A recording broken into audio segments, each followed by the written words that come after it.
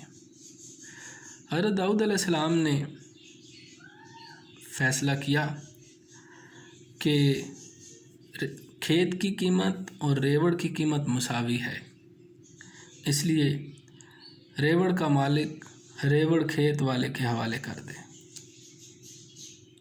حضرت سلیمان علیہ السلام اس وقت چھوٹے تھے، قریب ہی بیٹھے ہوئے تھے۔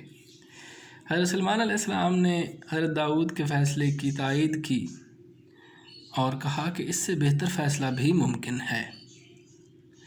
حضرت داؤد علیہ السلام متوجہ ہوئے تو حضرت سلیمان نے فرمایا کہ دیکھیے، کھیت کی قیمت اور جانوروں کی قیمت مساوی تھی، لیکن اس کا یہ فیصلہ بھی کیا جا سکتا ہے کہ کھیت کے مالک کو ریوڑ دے دیا جائے اور ریوڑ کے مالک کو کھیت دے دیا جائے۔ ریوڑ کا مالک کھیت پر اس وقت تک محنت کرے جب تک فصل اسی منزل پر نہ پہنچ جائے جس منزل پر اس کے ریوڑ نے چرا تھا کھیت کو۔ تب تک ریوڑ کا کھیت کا مالک بھیڑ بکریوں سے فائدہ اٹھائے، اور بھیڑ بکریوں کے مالک کی سزا یہ ہے کہ یہ اس وقت تک کھیت پر محنت کرے جب تک کہ کھیت میں فصل تیار نہ ہو جائے۔ تو یہ فیصلہ حضرت داؤد علیہ السلام کو بہت پسند آیا اور اسی کے مطابق عمل کیا گیا۔ ایک مرتبہ حضرت داؤد علیہ السلام کے دربار میں 2 عورتیں آئیں۔ دونوں عورتوں کی گود میں بچے تھے۔ جنگل میں ایک عورت کا بچہ بھیڑیا لے گیا۔ اب جو بچہ بچ گیا اس کے بارے میں وہ عورتیں فیصلہ کے لیے آئیں، تو حضرت داؤد علیہ السلام نے وہ بچہ باتوں کو سن کر بڑی عورت کے حوالے کر دیا۔ چھوٹی عورت وہی مقدمہ لے کر پھر حضرت سلیمان علیہ السلام کے پاس آئی۔ حضرت سلیمان علیہ السلام نے حکمت اور دانش مندی سے کہا کہ بچے کو میرے پاس لاؤ، میں اسے چھری سے 2 حصوں میں تقسیم کرتا ہوں، دونوں آدھا آدھا لے لو۔ تو چھوٹی عورت نے کہا نہیں رہنے دیجئے، انہی کے پاس رہنے دیجئے۔ حضرت سلیمان علیہ السلام نے جذبے سے محسوس کر لیا کہ بچہ چھوٹی عورت کا ہے، اور آپ نے وہ بچہ انہیں دلوا دیا۔ حضرت سلیمان علیہ السلام کی یہ حکومت تمام چرند پرند انسان حیوان جن تمام مخلوقات کے اوپر تھی۔ پھر انہوں نے سورہ سواد میں دعا بھی حضرت سلیمان علیہ السلام کی آئی ہے۔ آپ نے اللہ کے حضور گڑ گڑا کر فرمایا، رب اغفر لی وہب لی ملکا لا ینبغی لأحد من بعدی انک انت الوہاب۔ اے میرے پروردگار، مجھ کو بخش دے اور میرے لیے ایسی حکومت قائم کر جو میرے بعد کسی کے لیے بھی میسر نہ ہو، بے شک تو بہت دینے والا ہے۔ اللہ نے حضرت سلیمان علیہ السلام کی یہ دعا قبول کی اور آپ کو ایسی حکومت عطا کی جو کسی کے حصے میں نہ آئی۔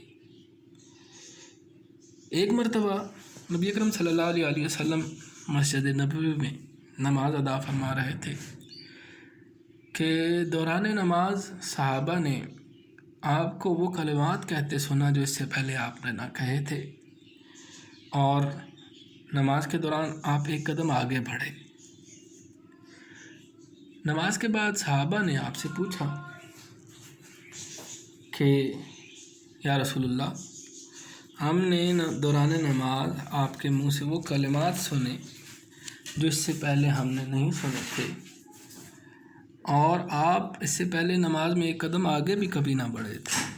تو آپ صلی اللہ علیہ وسلم نے ارشاد فرمایا کہ دوران نماز ایک شیطان نے میری نماز کو خراب کرنے کی کوشش کی، میں نے اللہ کی پناہ لی، اور اس کے بعد اس نے پھر تنگ کیا، پھر میں نے اس کو پکڑنے کی کوشش کی اور اللہ نے اس کو میرے بس میں کر دیا، اور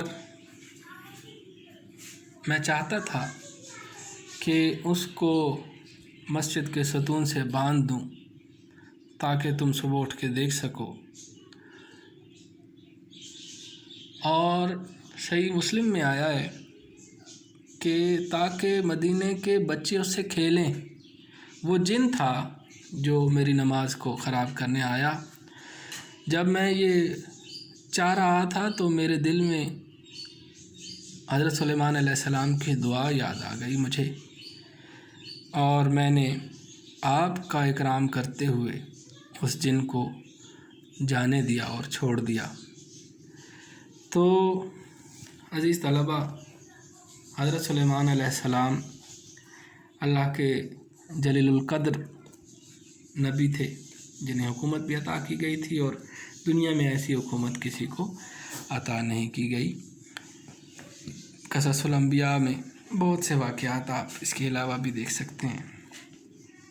اب ان لغوی وضاحتوں کی مدد سے میں اس شعر کی بنیادی مفہوم کو متعین کرتا ہوں، اور وہ یہ ہے کہ مصفی اپنی عبادت گاہ کو بادشاہ کا تخت سمجھ، ملک سلیمان لے کر تو کیا کرے گا۔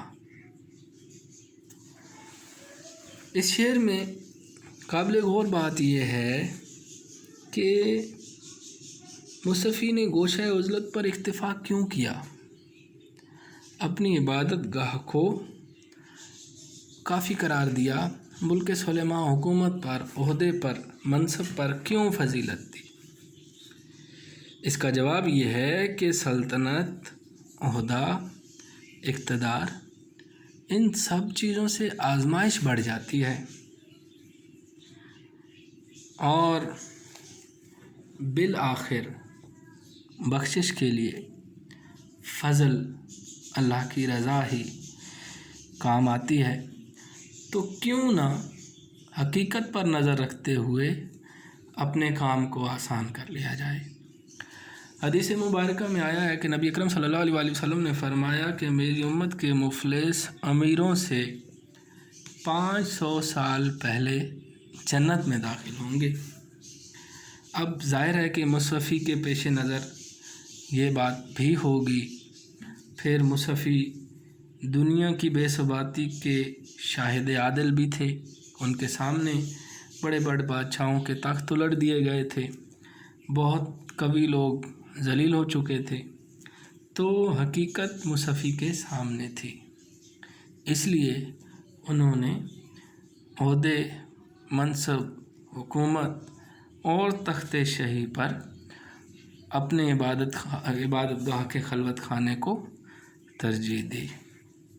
عزیز طلباء، یہ تصویر میں آپ دیکھ رہے ہیں بیت المقدس، یہ حضرت سلیمان علیہ السلام کے ہاتھوں اس کی تکمیل ہوئی تھی، اور یہ دیکھیے یہ قصر سلیمان ہے، حضرت سلیمان علیہ السلام کا قصر، ان کا محل۔